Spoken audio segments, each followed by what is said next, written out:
टूटने के लिए तैयार रहना चाहिए।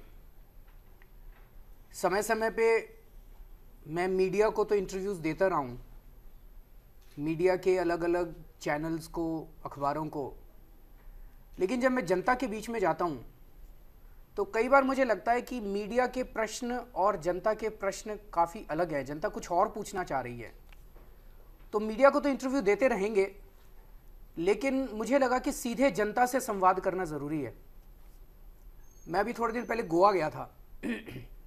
गोवा में हमने पूरे गोवा के कॉलेज के स्टूडेंट्स को आह्वान किया और एक हॉल में लगभग 1000 के करीब यंग लड़के लड़कियां, खचाखच भरा हुआ था हॉल। मैं बीच में बैठा था, बिल्कुल सेंटर में, और 2 घंटे तक लगातार वो मुझसे क्वेश्चंस पूछते रहे। बहुत इंटरेस्टिंग क्वेश्चंस थे उनके, एंड एक्चुअली ऑल्सो शोज़ कि हमारे देश के युवाओं के कंसर्न्स क्या हैं, और मुझे बहुत मज़ा आया उनके साथ इंटरेक्ट करके। तब मुझे लगा यार कि कोई एक सीधा प्लेटफॉर्म होना चाहिए जनता से सीधे बात करने का, विदाउट एन एंकर, सीधे जनता से बात करने का एक प्लेटफॉर्म होना चाहिए। तब हम सब लोगों ने डिस्कस किया और ये टॉक टू एके प्लेटफॉर्म तैयार किया कि हम सीधे आज जनता के क्वेश्चंस के जवाब देंगे। लेकिन उसके पहले थोड़ा आधे घंटे के करीब मैं आपसे बात करूंगा कि हमने अभी तक क्या क्या काम किए, क्या क्या परेशानियां आ रही हैं, वो सारी बातें करूंगा। लेकिन एक चीज़ है, आप जनता को सीधे तभी फेस कर सकते हैं जब आप ठोस ईमानदार हैं। जो अंदर हो वही बाहर हो, नहीं तो जनता को फेस नहीं कर पाएंगे। तो आज जो सीधे हम जनता को फेस कर रहे हैं, और समय समय पे मैं जब भी मौका मिलता है सीधे जनता के प्रश्नों के जवाब देता हूं, ये हमारी राजनीति, हमारी ईमानदार राजनीति का भी एक पहलू है। पिछले 1.5 साल से दिल्ली में सरकार चला रहे हैं, आम आदमी पार्टी की सरकार है। इस यात्रा का थोड़ा जिक्र करना चाहूंगा आपके साथ। हम पहले कहा करते थे ना, जब सरकार बनने के पहले, कि सरकार में पैसे की कमी नहीं है, नीयत की कमी है। अगर अच्छी नीयत वाली सरकार आ जाए तो सब कुछ हो सकता है। लोगों को शिक्षा भी मिल सकती है, लोगों को हेल्थ भी मिल सकती है, सड़कें भी बन सकती है, बिजली भी हो सकती है, पानी भी हो सकता है, सब कुछ हो सकता है। पिछले 1.5 साल की हमारी यात्रा ने यह प्रूव कर दिया कि जो हम कहते थे वो सच था। जैसे अभी दिल्ली सरकार में हम जितने भी काम कर रहे हैं, हर काम में खूब पैसा बचा रहे हैं, खूब पैसा बचा रहे हैं। जो काम पहले 100 रुपए का होता था, अब हम उसको 60 रुपए में, 70 रुपए में कर लेते हैं। मैं आपको कुछ उदाहरण देता हूं। अभी फरवरी के महीने में हाजीपुर में, बिहार में, एक रेल रोड ब्रिज का उद्घाटन हुआ। प्रधानमंत्री जी वो उद्घाटन करने गए थे। 2009 में वो ब्रिज बनना चालू हुआ था। जब वो ब्रिज बनना चालू हुआ था तो वो 600 करोड़ का ब्रिज था। फरवरी के महीने जब उसका उद्घाटन हुआ, वो 3000 करोड़ का हो चुका था। दिल्ली में एक रानी झांसी फ्लाईओवर है जो 2008 में बनना चालू हुआ था। जब वो बनना चालू हुआ था वो 70 करोड़ का था। वो एमसीडी बना रहा है, दिल्ली सरकार का नहीं है। एमसीडी में अभी बीजेपी की सरकार है, म्युनिसिपल कॉरपोरेशन ऑफ दिल्ली। वो 70 करोड़ का था। आज अभी बन के तैयार नहीं हुआ, ऑलरेडी वो 200 करोड़ का उसका एस्टिमेट हो चुका है। गोवा के अंदर एक मांडोवी ब्रिज बन रहा है, जून 2014 से बनना चालू हुआ था। 470 करोड़ का बनना था, अभी 2 साल ही हुए, अभी तो बन के पूरा भी नहीं हुआ। 886 करोड़ का उसका एस्टिमेट हो गया। तो ये मैंने 3 ही एग्जाम्पल दिए। पूरे देश के अंदर हम जानते हैं कि जो भी सरकारी काम होता है, अगर वो 2 साल में पूरा हो, तो पूरा होना हो तो वो 5 साल में पूरा होता है। 200 करोड़ का बनना हो तो 1000 करोड़ का बनता है। दिल्ली के अंदर जब हमारी सरकार बनी तो दिल्ली में कुछ फ्लाईओवर बन रहे थे, चालू थे। पुरानी सरकार शुरू करके गई थी। एक फ्लाईओवर की कहानी बताता हूं, बाकी चारों की भी वही है। वो एक फ्लाईओवर 325 करोड़ का बनना चालू हुआ था 2-2.5 साल पहले। हमारी सरकार आई, 10% ही बना था। हमारी सरकार ने उसको टाइम से पहले बना दिया और 325 करोड़ का फ्लाईओवर हमने 200 करोड़ के अंदर बना दिया। ये मुझे लगता है शायद भारत के इतिहास में पहली बार हुआ है। 65 साल में मैंने तो ऐसा एग्जाम्पल नहीं सुना।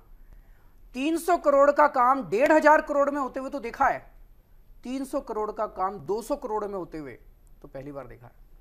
और इस तरह से 4 या 5 हम लोगों ने अभी तक फ्लाईओवर बनाए हैं, हर फ्लाईओवर के अंदर हमने पैसा बचाया है। टोटल 5 फ्लाईओवर मिला के हम लोगों ने लगभग 350 करोड़ रुपए बचा लिए हैं। उसी तरह से मंगोलपुरी में एक इंडस्ट्रियल ट्रेनिंग इंस्टीट्यूट बना, 24 करोड़ का इंडस्ट्रियल ट्रेनिंग इंस्टीट्यूट बनना था, हमने 16 करोड़ के अंदर पूरा कर दिया।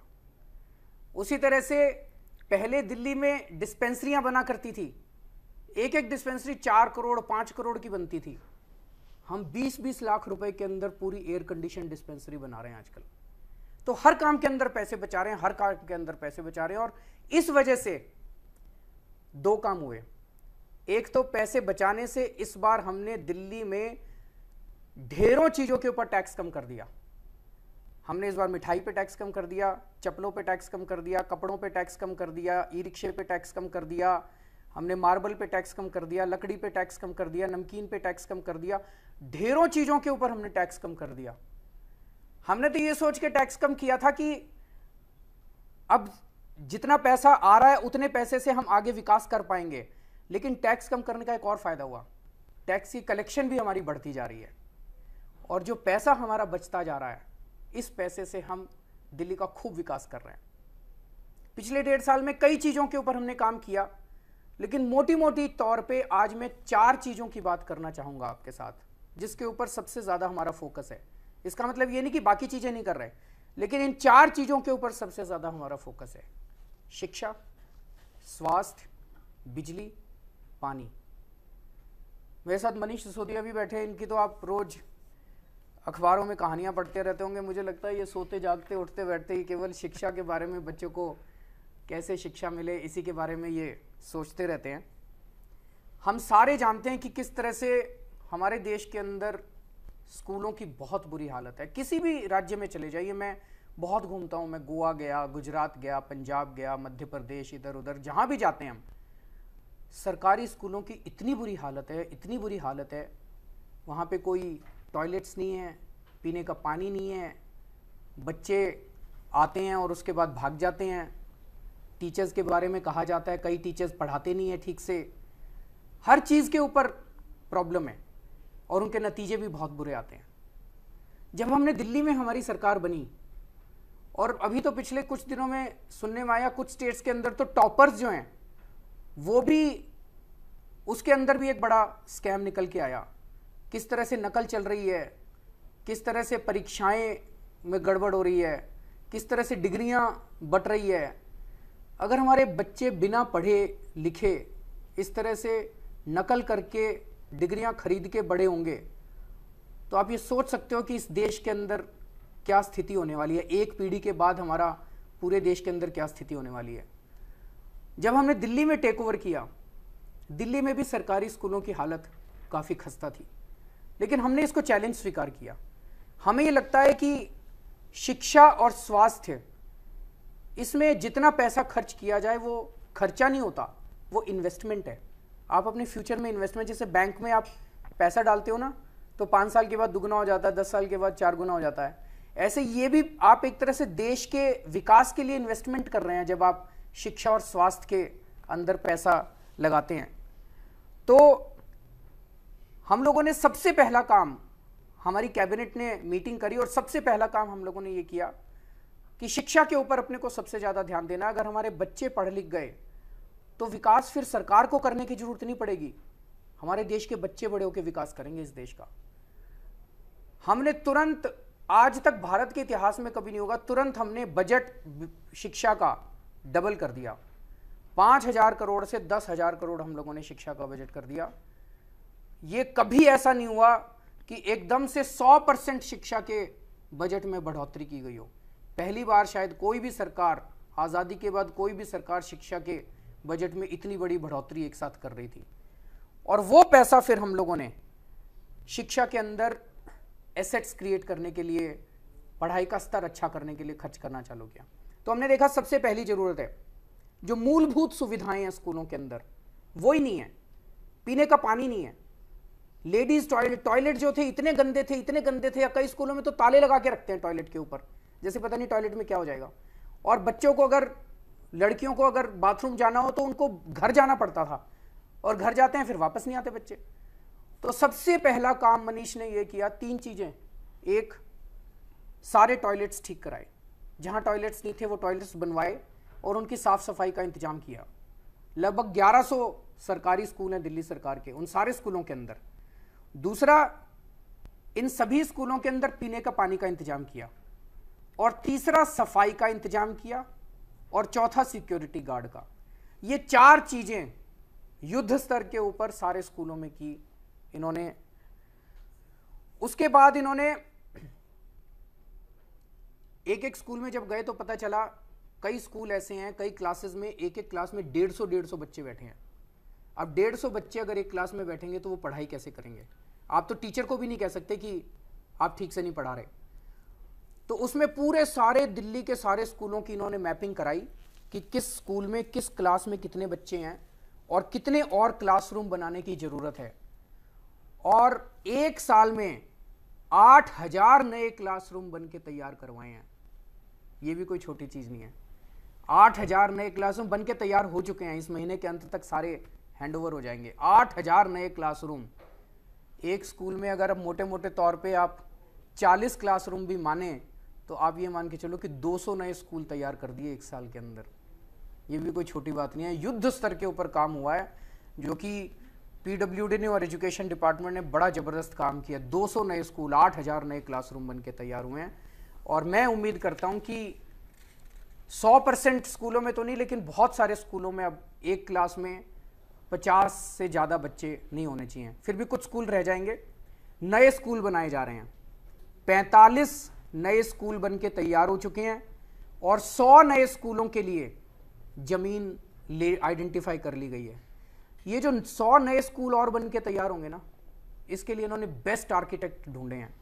ये स्कूल आप देखना, दिल्ली के जो बेस्ट प्राइवेट स्कूल हैं, जो बहुत बढ़िया प्राइवेट स्कूल हैं, उनसे भी अच्छे स्कूल आपको ये सरकारी स्कूल मिलेंगे। आपको यकीन नहीं होगा। हम ये चाहते हैं कि हमारे गरीब से गरीब बच्चों को भी बेस्ट से बेस्ट शिक्षा मिले। अगर हमारे गरीब बच्चे बड़े होके एडवोकेट बन गए, इंजीनियर बन गए, डॉक्टर बन गए, तो उसके बाद आपको कुछ करने की जरूरत नहीं है। आपको इन्हें नौकरी देने की जरूरत नहीं है। ये बड़े होके आपको नौकरी दे देंगे। ये बड़े होके खुद देश का विकास कर लेंगे। शिक्षा हमें देने की जरूरत है। तो एक तो ये प्रॉब्लम थी। दूसरी प्रॉब्लम थी प्राइवेट स्कूलों की। वो भी पूरे देश के अंदर है। प्राइवेट स्कूलों में कई स्कूल अच्छे भी हैं, मैं सारे स्कूलों को नहीं, लेकिन कई स्कूल ऐसे हैं जिन्होंने गुंडागर्दी मचा रखी है, जिन्होंने दुकानें खोल के बैठे हैं, टीचिंग शॉप्स जिनको कहते हैं। दुकानें खोल, अपने स्कूलों को उन्होंने दुकानें बना ली हैं और अनाप शनाप हर साल फीस बढ़ाते जाते हैं।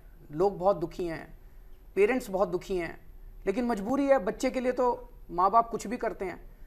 तो जनता बहुत दुखी थी इससे। आज तक इन स्कूलों को नकेल कसने वाली कोई सरकार नहीं आई थी। क्यों? ये लोग मुख्यमंत्री को और मंत्री को तो अपनी जेब में लेके चलते थे स्कूल वाले। किसी भी स्कूल से बात करो, वो कुछ समझते ही नहीं थे सरकार को। क्यों नहीं समझते थे? क्योंकि हर मुख्यमंत्री और मंत्री को बच्चों के एडमिशन कराने होते थे। हर साल उनको सिफारिश करनी होती थी। इस स्कूल में मुख्यमंत्री की 4 सिफारिश जारी हैं, 10 सिफारिश उस स्कूल में मेरे दोस्तों के, मेरे रिश्तेदारों के बच्चे या पैसे लेके। हमने एक बच्चे की सिफारिश नहीं की एक भी स्कूल में, एक भी बच्चे की। मेरा अपना बेटा, मैं दिल्ली का मुख्यमंत्री हूं, मेरा अपना बेटा नोएडा जाता है पढ़ने के लिए, दिल्ली के स्कूल में नहीं पढ़ता। पहले नोएडा जाता था, उसी स्कूल में है, उसका स्कूल नहीं छुड़वाया मैंने। मैं चाहता तो आज दिल्ली के किसी भी स्कूल में एक फोन कॉल करने की जरूरत थी मेरे को। मैं चाहता तो फोन उठा के किसी भी स्कूल में, दिल्ली के किसी भी स्कूल में अपने बेटे का एडमिशन करा लेता। मैंने नहीं कराया। क्यों? अगर मैं उस स्कूल में, किसी स्कूल में अपने बेटे का एडमिशन कराता और अगर वो स्कूल वाले फीस बढ़ा देते और मैं उनको कहता भाई फीस बंद करो, फीस नहीं बढ़ानी, तो वो पलट के कहते जी इस आपके बेटे तो हमारे यहाँ पढ़ता है, हमने देखिए आपके बेटे को एडमिशन दिया था। मैं कमजोर हो जाता। एक भी सिफारिश करके अपने बेटे का, अपने रिश्तेदारों का एक